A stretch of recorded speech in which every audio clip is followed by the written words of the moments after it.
pleased to welcome you for our talk, Recycling and Creativity, Changing the Journey of Our Stuff to Help the Planet with Yulia Shtern, a visual artist joining us from Colombia.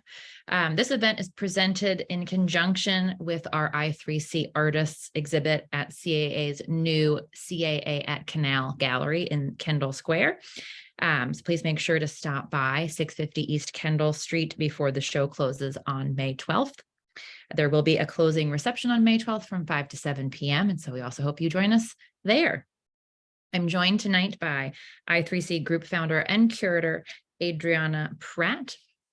Adriana, I'm going to read your bio very quickly, is an academically trained scientist with a PhD in biophysics turned abstract artist. As you speak with her, you will learn that Adriana has also been passionate about the environment since her childhood days in Argentina, when her father educated her on the value of nature that provides us with food and beauty. This understanding influenced her curiosity that led to life choices, including her decision to become a scientist and a vegetarian. So I'm happy to hand the mic over to Adriana. Folks, if you do have questions or comments, again, put those into the chat, and we do ask that you remain muted for the speaker portion of the event. Thank you very much for that intro, Erin. It's a pleasure to be here. Thank you, everybody, for joining tonight. And I am very excited to introduce you to Yulia Shtern, a Canadian visual artist and a member of the i3C artist group. For over a decade, Yulia has worked as a scenic and costume designer for theater, dance, and opera while maintaining an active visual art practice. Yulia earned a BFA in drawing and painting from OCAD University in Toronto and an MFA in scenic design from University of British Columbia in Vancouver.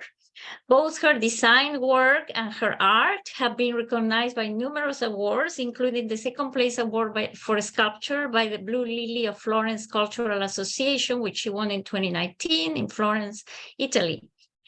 Yulia's art has been exhibited internationally and can be found in private collections across North America and Europe. Her series, Magical Zoo, consists of sculptures of animals created from upcycled materials and adhered with transparent varnish glue. This collection places an emphasis on environmental preservation and on sustainable artistic practices. You can enjoy some of Yulia's Magical Zoo creatures in the current i3C exhibit that Erin mentioned. So on view until Friday, May 12th. Lastly, in her personal life, Yulia takes a special interest in gardening, traveling the world, and in the study of foreign languages. Muy bien. I welcome Yulia today, and thank you, Yulia, and let's get you started. Hello, everyone.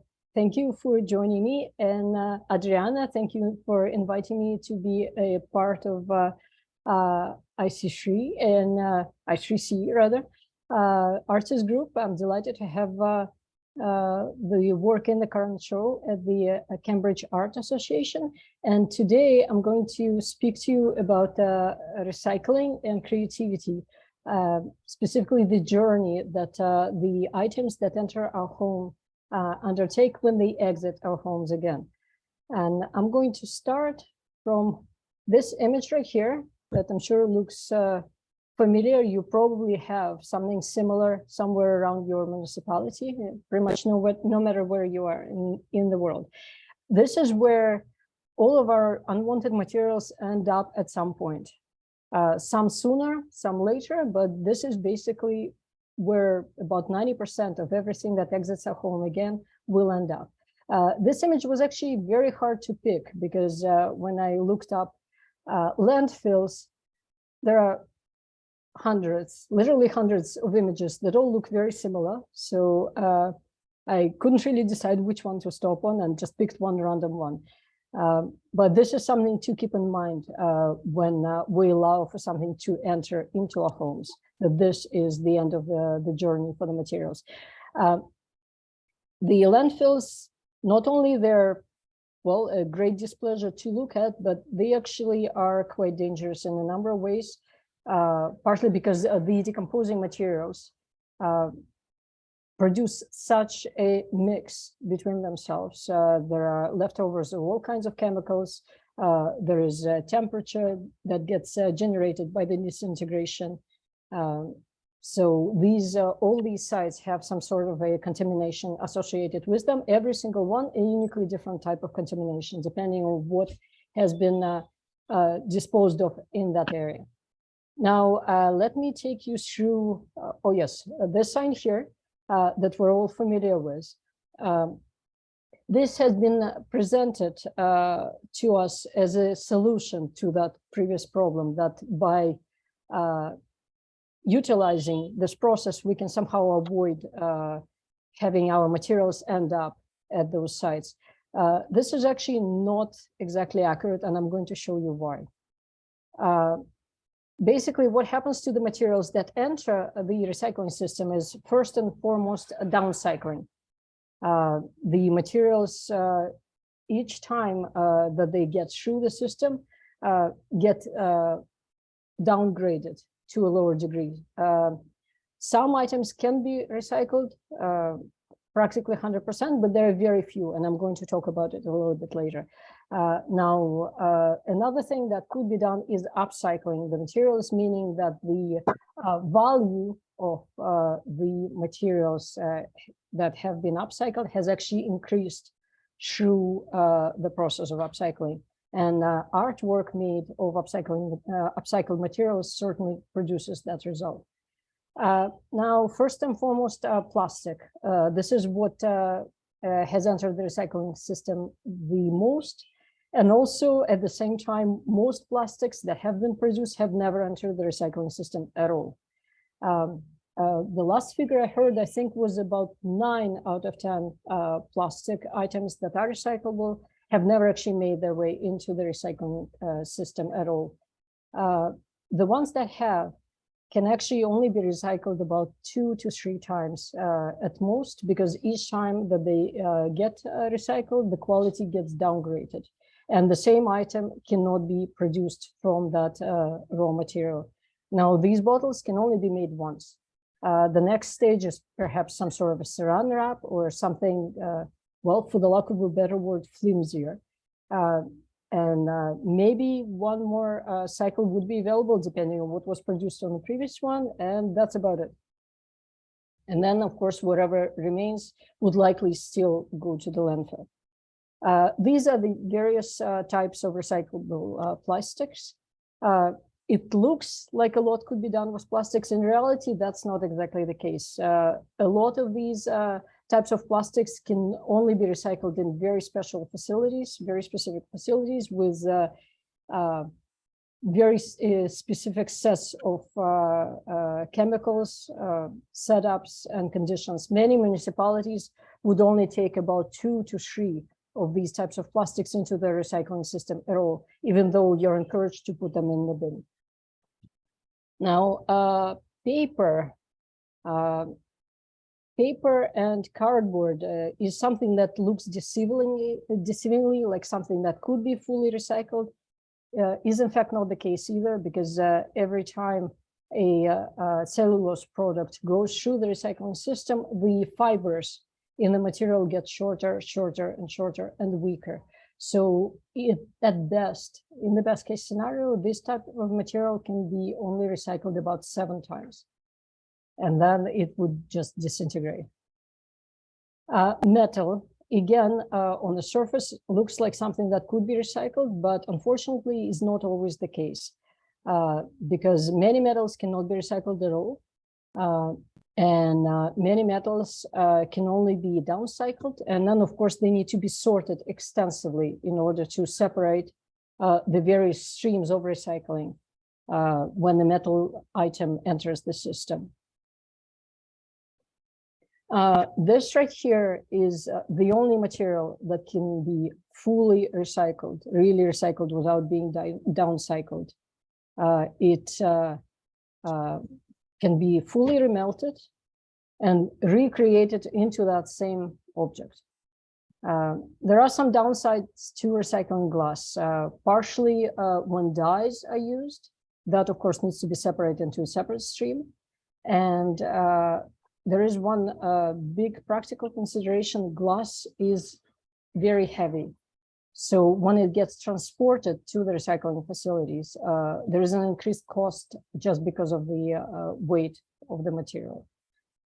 Glass, on the other hand, is a very convenient material to just keep reusing at home. So if you have a chance to reuse glass items at home for as much as you can, please do, to prevent them from entering the system. Now, this is what happens once your recycling materials have been collected. Most recycling that is collected in North America and in Europe does not, in fact, get reworked right there on site. It gets shipped internationally. Up till 2018, most of our recycling was going to China. In 2018, a new legislation was passed in China, and basically they started noticing that what was being shipped to them was not sorted well and was not meeting any sort of standard for what could be successfully recycled. So they've limited the types of materials that can come in, and also how these materials are sorted. And what ended up happening was the North American, in particular, the North American facilities that were collecting the material were not set up to meet such a high standard. Therefore, in 2018, 2019, many of our recycling facilities, especially in Canada, it was quite visible, they became over-flooded with material that could no longer be shipped. I'm sure it was something similar in the US as well. And new agreements were entered into in Southeast Asia to find a place for our recyclables. Malaysia in particular is, I think, still currently a big market for the recyclables. Their standards are way lower, and some of our unsorted material could actually be shipped there. Now, this is what happens when it arrives. As you can see, in many of the places on the receiving end of our recyclables, the conditions are, they just won't meet any of our standards in the Western world. People often sort materials by hand. There is no protection of any sort provided to them. And I can't even imagine the level of toxicity that the workers in these facilities get exposed to. The image at the top top left, is actually electronic waste being sorted, which is extremely toxic. So again, we have to be mindful about what enters the systems, because this is where it's going to end up. Now, the places that receive our recyclables are usually not set up not only for the workers to meet some sort of a health standard, but also for the materials that exit these facilities that could not be recycled, what actually happens to them. And this is unfortunately what happens a lot of the time, simply because the places where we send our recyclables to do not have recycling systems of their own. And they can just not cope with the combination of the material that we send and what gets generated locally. The image at the bottom left is actually a very famous image. I'm sure many of you have seen it many times. But this is unfortunately the fate of much that we dispose of. Now, things to remember about recycling is that not everything that is labeled recyclable can or will be recycled. Most things that are labeled recyclable cannot be recycled indefinitely because they get downgraded in quality every time that they enter the system. It matters where and how recycling takes place, and most importantly, it takes water, energy, and chemicals to recycle. On top of that, of course, the shipment itself very resource heavy. So that system that has been presented to us as a solution is actually not functioning as a solution at all. It's a band-aid at best. Now, what else can be done? So first of all, of course, reduce, having as little of this unwanted material enter our homes to begin with, which is not always easy. For example, in the place where I live, we don't have a bulk food store. Therefore, most items that I buy, that are food items, are packaged. And there isn't really much choice in terms of avoiding that packaging coming in with the food that I would like to purchase. So, and I'm sure that too can be a case for many people. So the next best thing to do is reuse. If not indefinitely, then at least for as long as possible. Those glass jars in particular, I personally love using the glass jars for many things in my kitchen. And the last thing, of course, that we can do is recycle, very much at the bottom of the list. Now, ideally, if we want to prevent these materials from entering into the system at all, that means upcycling. So that's us finding a way to reuse the material while increasing its value. And here's where the artists come in. And there are many wonderful artists who've done really magnificent things with discarded items. This artist is based in Big Sur, California. Her name is Mariah Redding.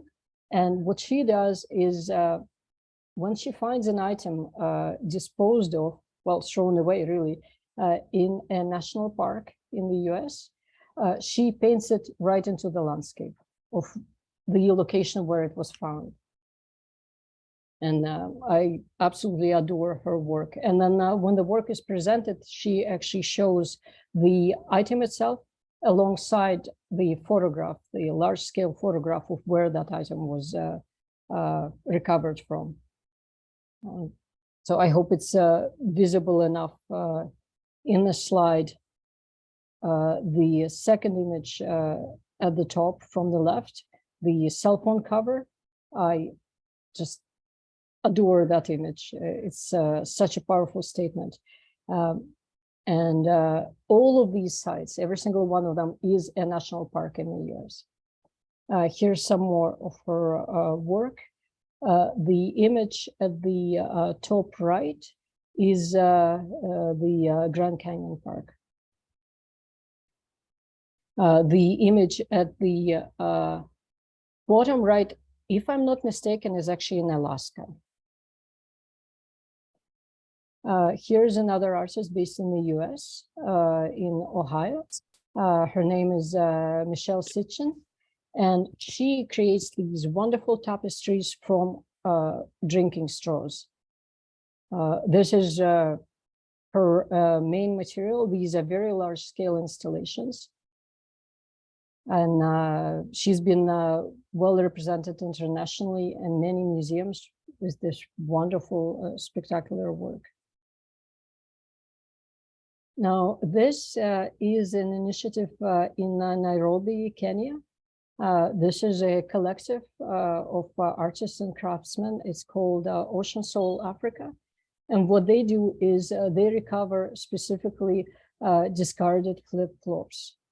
And from those flip-flops, they create these large-scale sculptures and also smaller artworks and even household art items. If you're interested in purchasing an item from them, there is a way to reach their website and place an order with them. This is a very interesting initiative by the artist called Arthur Bordalo. He works with a large collective of artists based in Lisbon, Portugal. And his work has been installed, his collective work has been installed internationally. These are large-scale sculptures made entirely from discarded materials and then spray painted. The idea behind this artwork is to recreate animals whose habitats have been affected by pollution and climate change. And this work, being such a large-scale work, has actually prevented many tons of material from being disposed of. On the website of this project, Bordala 2, you can actually see the instructions for how something like this can be created and assembled in your municipality. And on this slide, you can see the process. On the left, the discarded material gets installed. You can see the bits and pieces that are practically unrecognizable. The materials that are used here are pretty much anything and everything. There are toys, plastic furniture, car parts, pretty much anything at all that they can use to create those shapes. And then on the slide on the right side, you can see the final installation, spray painted and complete. This is Sarah Myers-Brand. She's one of our i3C artists, and she works with discarded materials. The materials that she uses come from both her home and also from the municipality where she lives, from the sourcing station. And the stories that she tells with her material are very personal, very delicate stories. You can see it in her work. The image on the left in particular, I personally find very moving and fragile. Here is more of her work. And on the image on the right, you can see the great collection of the different items that have been created into this sculpture. I think there's some fabric there as well as some plastic pieces. Whereas the image on the left also has a piece of discarded wood. This artist, again, is based in the US, in Oregon. His name is Brian Mock, and he creates large-scale sculptures from metal and the remnants of auto industry, all things. His work is very large scale. Pretty much every single piece here is life scale or larger. The image at the center at the bottom is the same sculpture showing the two views of the work. The image at the top left, the cat, I think it's made entirely of nails and bolts, if I'm not mistaken. The bear is made out of auto parts. Another one of our i3C artists, Rebecca Magig-Tak. Her work is entirely made of items that are recuperated from the beaches, whatever has been washed up ashore. And the image at the bottom center has been used for the promotional material for this very exhibition.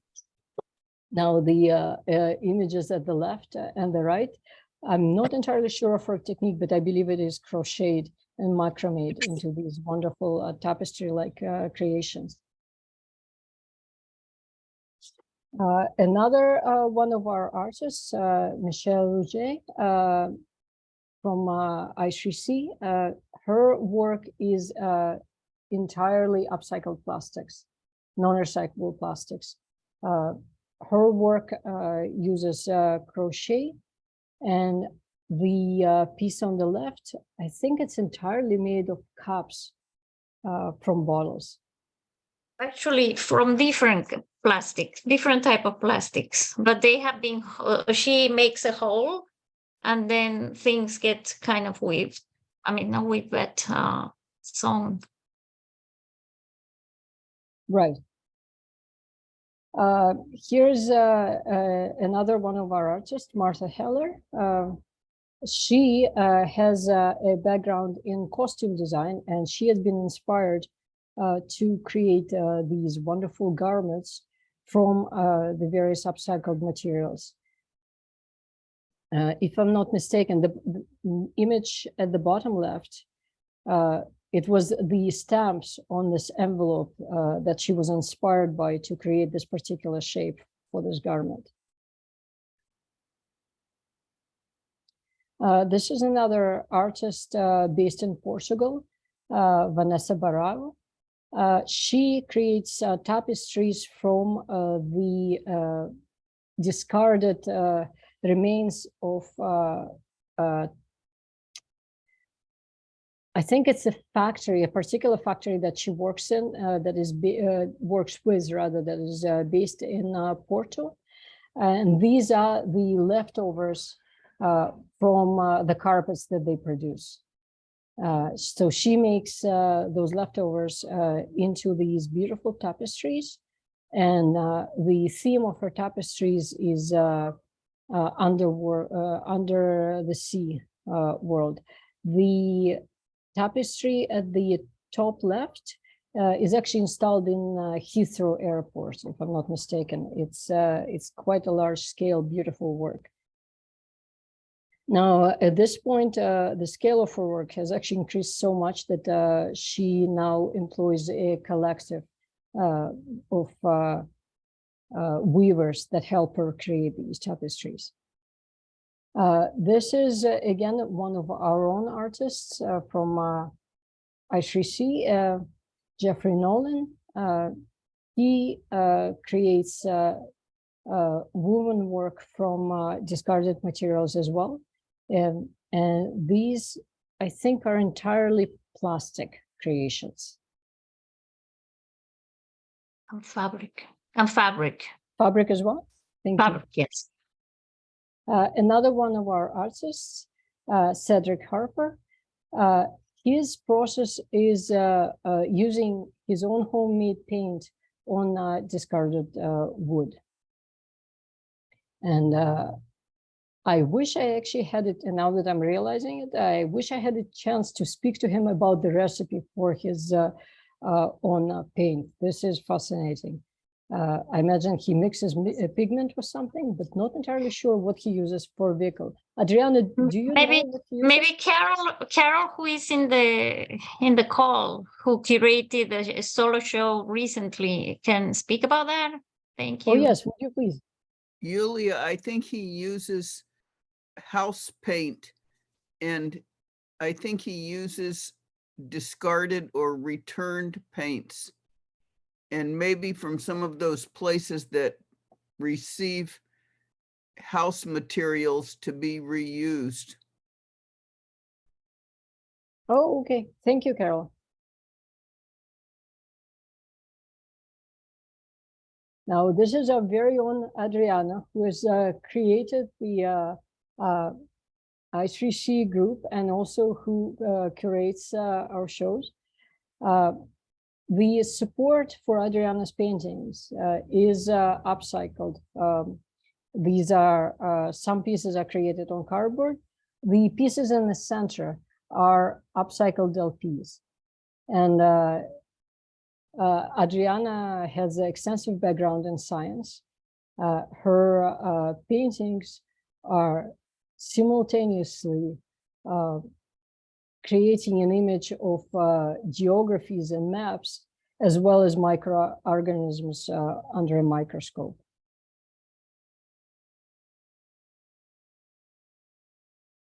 This is an artist based in Busan, South Korea. Her name is Choi So-young, and she creates those urban landscapes out of jeans.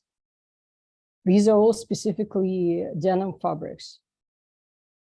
Her work is often large scale, and what I personally find fascinating about her work is considering how difficult this material is to work with, just in terms of being able to visualize your work while attaching the pieces, how much she captures the flavor of the places that she depicts, the local urban landscapes. Here is some more of her work. Some of it is quite large scale, especially the piece at the top left.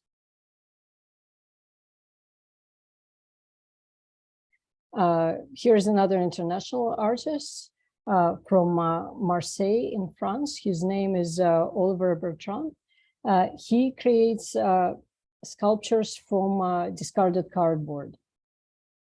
All of this work is life size or larger.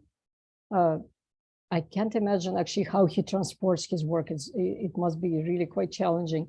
It has actually been included in this year's Lucca Biennale, which is a biennale that is dedicated exclusively to works on paper and cardboard.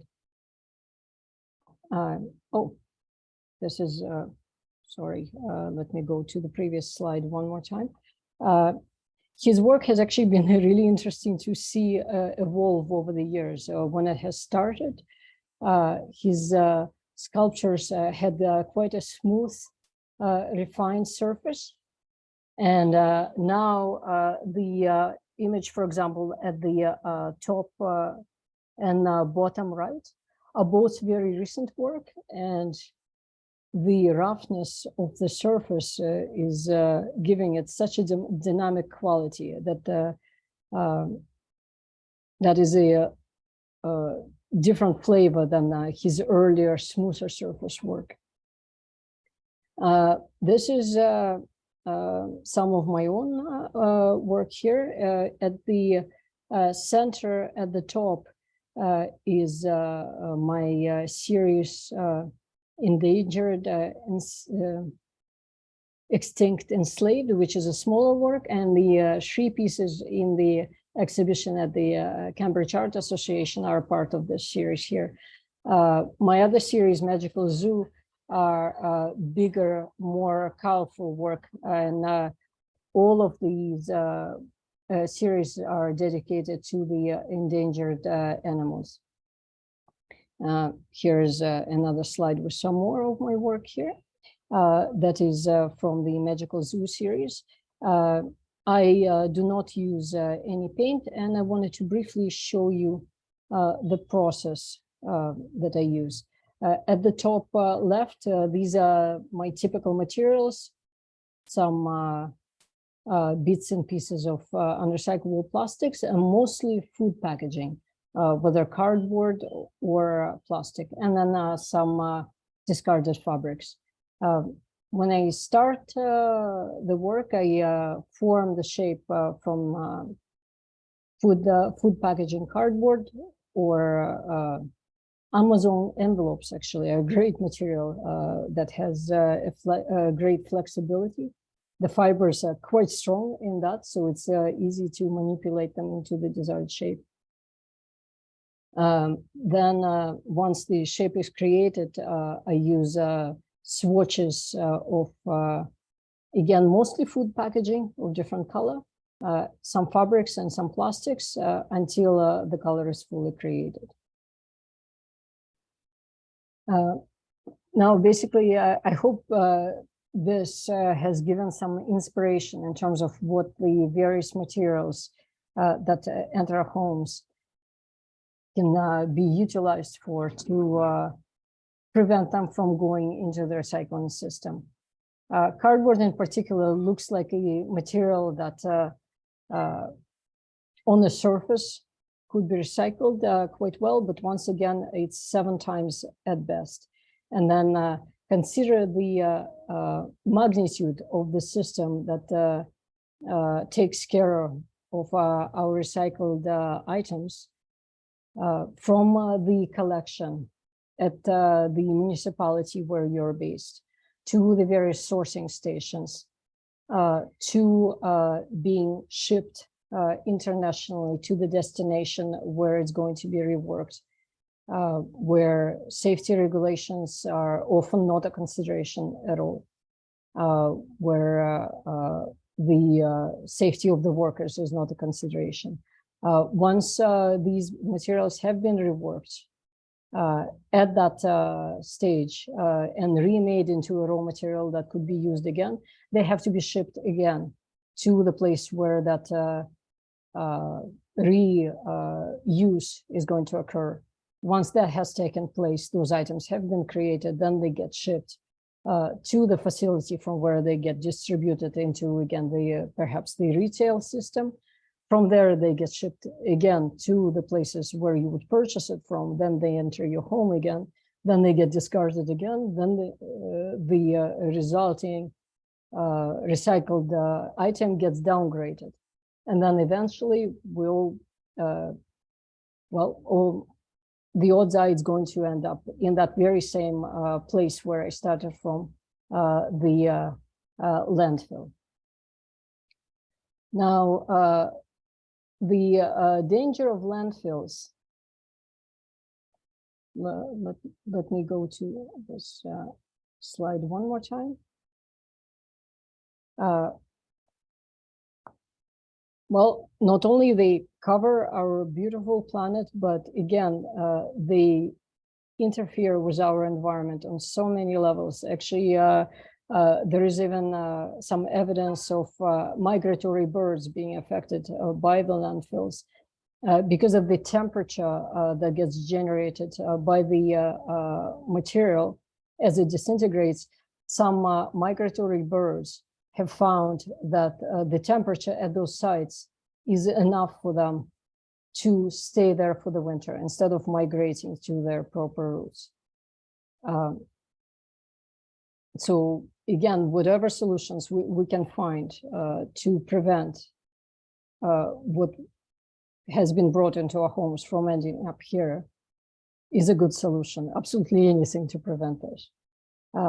Adriana, I wanted to thank you one more time for creating this wonderful group of artists and for having so many of us come together and have a way to collaborate and to,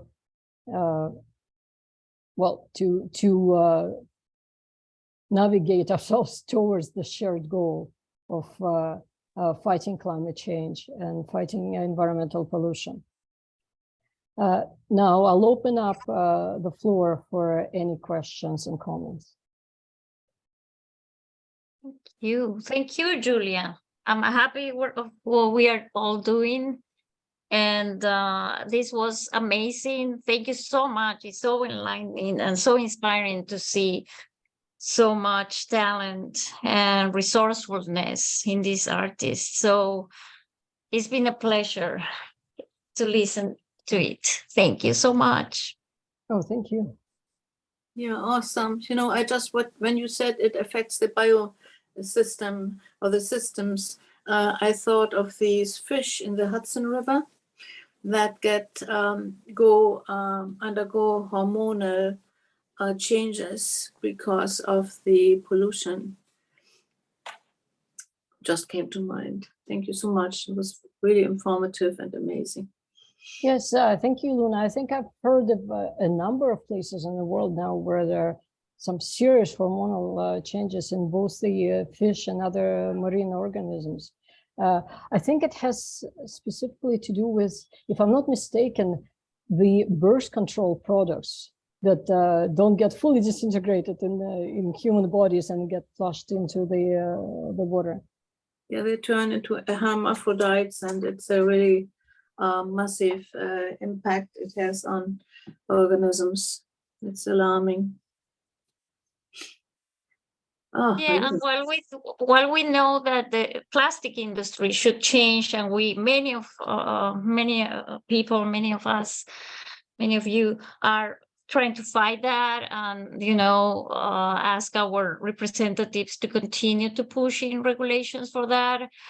It's complicated, so that's why I really feel that the individual choice, I know that sometimes we cannot, of course, but at least having that in our mind every single minute of the day is so powerful. Again, this is my humble opinion. Like, we sometimes don't believe how much of an impact the integration of everything, every choice that we make, food industry, fashion industry, consumerism, etc. So yeah, Yeah, thank you, Adriana. That's absolutely right. Recycling in particular is actually really interesting in terms of how it has been presented as a solution, and also how it has cleverly downloaded the responsibility of what happens to the materials onto the consumers, the individual consumers, as opposed to placing the responsibility really where it belongs, with the manufacturers of those materials. Yeah. Hello? Could I just show you something? Oh, please do. My name is Dee, and Nice I've to been meet you, Dee. making castles out of security envelopes. Oh, beautiful. From, you know how you get sent return address envelopes and you open them up on the inside, they have all kinds of patterns. So I open them up and paint them, and I make castles out of these. Wonderful. All of these are envelopes. You can see. Oh, would you please just- raise it a little bit higher onto the Oh, screen? sorry. Yeah, please. Oh, yeah, thank you. See, the envelopes are here. Yes. I Okay. just thought I would share that. Oh, wonderful. That's Oh, great. thank you. Bravo. Abundance of Good. material. right? You know, I recently had my, thank you, Dee. Thank you so much for sharing. I recently had my Toyota brought to Toyota, and they said, okay, this is $3,000 and the radiator, you had to get a new one. So I went to this little garage, and my mechanic Jimmy said, you know, this is $49, and we just seal the radiator. So that I watched a YouTube how to seal a radiator, but I did not dare doing so. But he just did it, and it works wonderfully. So, you know, those things, being aware of not feeding, as you said, Julia, the big companies, but kind of finding alternatives, how to support also local shops and to support their efforts to, at a decent price, repair things and reuse things. Yes, Mhm. that's right. And there is an increasingly strong movement for reusing and repairing as much as possible. Unfortunately, that too happens on a grassroots level, as opposed to being really the mainstream. Because the industries historically have not been taking any responsibilities for what they've been unleashing onto the rest of us. And making it be an individual choice. Yes, as much as it helps, and especially we as artists try as much as possible to be a part of that solution, but it's much bigger than any individual decision, really. Yeah, it feels so powerless. I mean, I can make a shovel out of a milk can, a plastic milk can, or use it as a bird feeder or whatever. And Wegmans recently replaced their glass bottles with plastic. And I went to customer service and said, I don't want this. Can you change it black, please? And a week later, they had the glass bottles back on the shelf. I mean, it's very, Oh, that's good for you. Wonderful. minor proposals. Yeah. And yeah, and I think that for some, in some places, we as a customer can go and speak to, you know, to places and ask them to change things. So that's a wonderful thing that you did, Luna. And Dee, I love it. Thank you for sharing your work. It's very, again, I think it's not easy. I mean, my own experience with trying to create more and more 3D work, you know, that I'm not, I'm a painter originally. It's a challenge, but again, as artists, it's like, you know, we're constantly faced with challenges, and I think it's a good challenge to have, and it feels very good to be able to, you know, to bring a few things out of the landfill or the ocean. For example, Rebecca here, that is here, that you presented work. I mean, she can speak about that more, about how much trash and plastic she gets from the ocean. I mean, from the beach. And it breaks my heart to know the recent news of having my plastic conglomerate now part of the geology of places like, you know, virgin places in Brazil have plastic embedded in the rocks of the clay. That is, I mean, it breaks my heart completely. It's awful. And that's also, right. of course, the microplastics, contaminating everybody's systems. So yeah, it's horrible. Yeah, so as So- artists, one of the things that we can do best is make this issue be more visible. Because really, it's not as much about us saving those little bits and pieces from that stream Yes. of garbage individually, but making it be a mainstream issue, making it, bringing it to people's consciousness and awareness, so that we all collectively can demand change from the manufacturers and from our legislators. Well, that's what we're trying. That's what we're trying, making the voice be heard. And as artists, sometimes being together makes a bigger, I don't know, louder voice. So yeah, no, thank you, Julia. No, I'm so happy to be part of this wonderful group, even if I was a bit missing in action. But, there's a lot going on, but it's going to the light. So I have a show with 3 people, and I always reuse, it sounds ridiculous perhaps, I reuse my labels with blue tape at the back to attach to the walls, so the walls don't get damaged and I can use it. Then one person just came and tore off the labels, tore off the blue tape, and removed my paintings, although I was not asked, and I find kind of invaded, not only the act of just removing or tearing off, but I recycle these. First of all, it costs money. And secondly, I recycle those tapes all the time. And the label, the platform I use out of cardboard.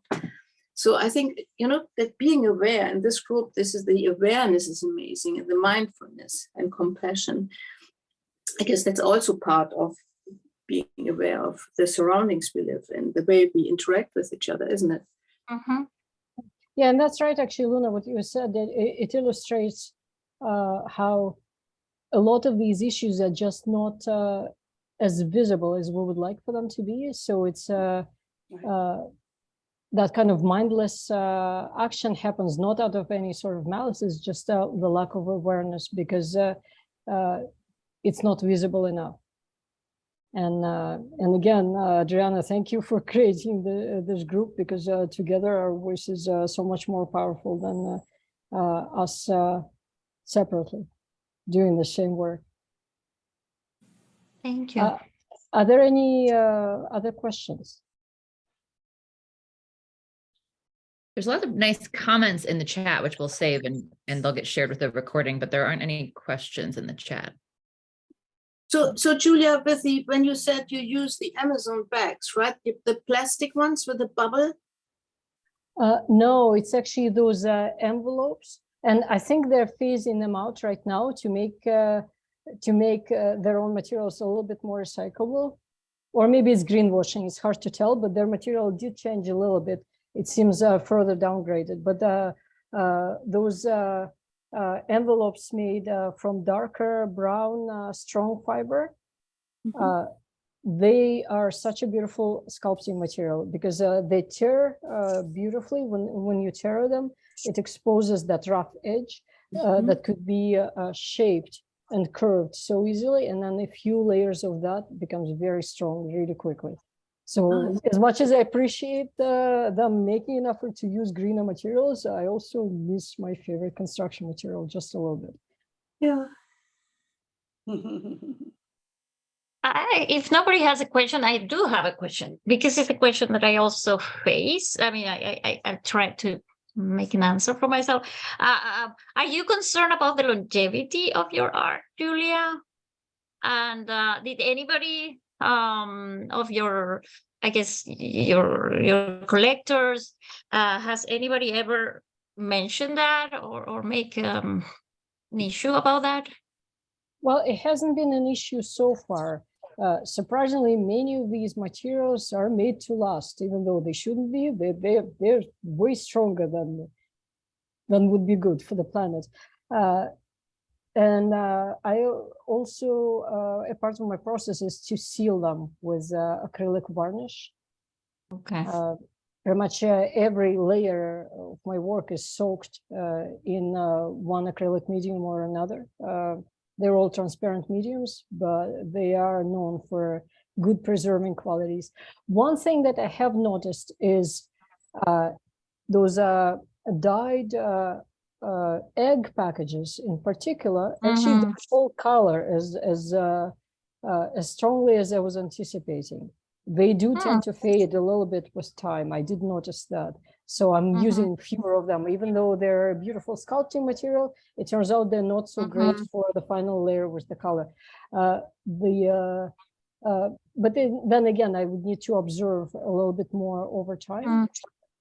My series are now, I guess, about 8 years old, and except for that specific material, so far I haven't seen any other issues with it. Like I said, unfortunately, it would be better if it biodegraded. I know. But not the case.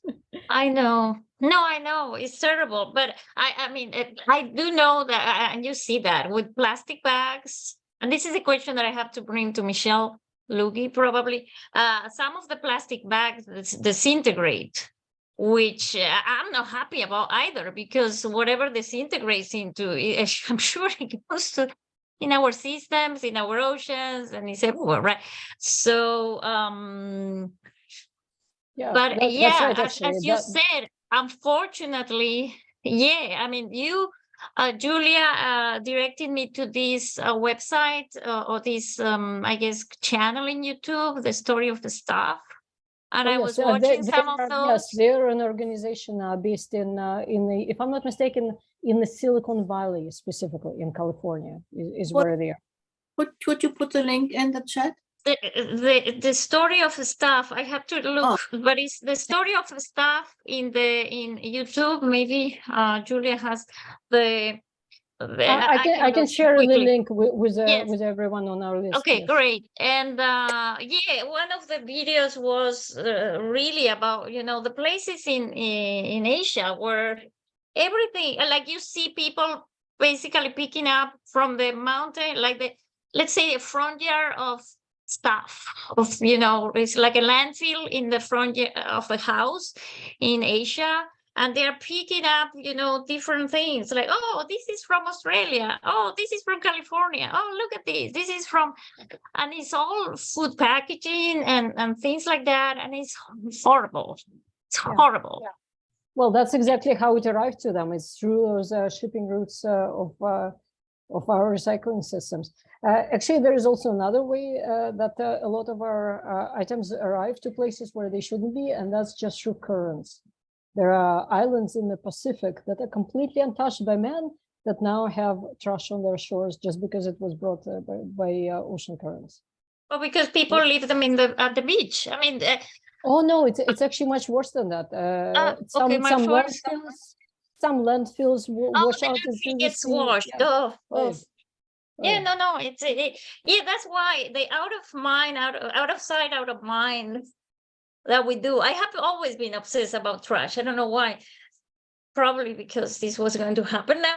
But yeah, the out of sight, out of mind is something that I wish we artists can be more and more successful at showing Julia, in our when work. you showed the pictures of the landfill, you also followed that with 3 or 4 pictures of garbage in water with children in the water.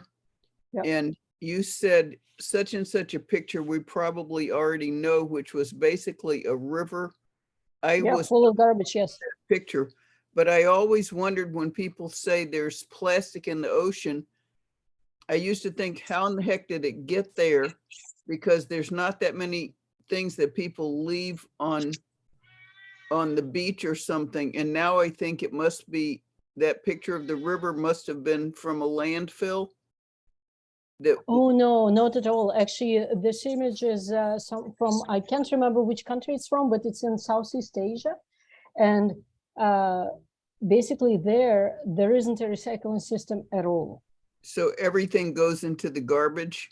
Just because there's nowhere else to put it. And there isn't really a centralized system of disposal. So whatever we ship to there, plus whatever they themselves have used, is where it ends up. It literally just gets thrown out right there, just because there isn't a better way And then of flows disposal. into the ocean. Yeah, and then the currents bring all of that to particular places, like the Great Pacific Garbage Patch. I can't remember what size it is now, but it's bigger than some European countries at this point. And the reason it is where it is just because of the pattern in the currents. There is an initiative right now, and I wish I remembered what the initiative's name was, but there is a specially constructed vessel out there in the patch collecting the plastic as we speak. It's been deployed about, if I'm not mistaken, about a year ago. Whether that will be enough to deal with it, hard to tell, but at least it's a start. At least it's something. And Adriana, thank you actually for bringing up Story of Stuff.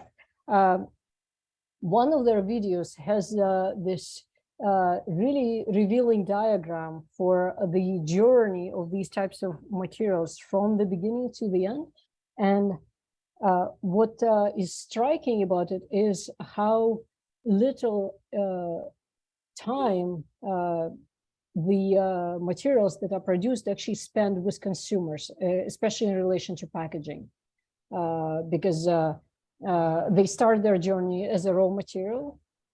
They get distributed to facilities, to industries that create, for example, plastic bottles, or any other type of, I don't know, packaging for, say, tomatoes. Then that item gets shipped to where it gets filled with the whatever it is that it's supposed to be containing, like tomatoes, like drinking water.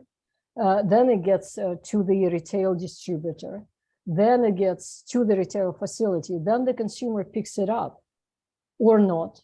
It doesn't really matter, because once it has been consumed at home, or once it has expired in the supermarket, it goes straight into the disposal system. So there it gets sorted. There it gets directed to, if it's recyclable, to this the same structure that I have just spoken about, or if it's not recyclable, it goes straight to the landfill. And that journey is massive.